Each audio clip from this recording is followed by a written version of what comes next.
அழகான காட்டில் பெரிய யானை தனது பலத்தை வெளிப்படுத்திக் கொண்டிருந்தான்.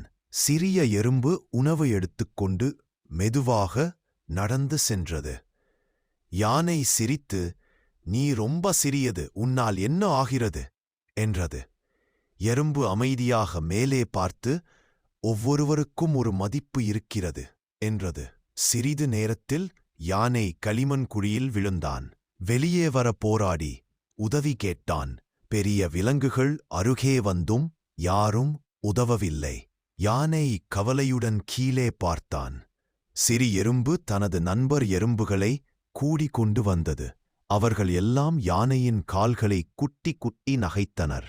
யானை கால்களை உயர்த்தி தன்னால் மேலே ஏறத் தொடங்கினான்.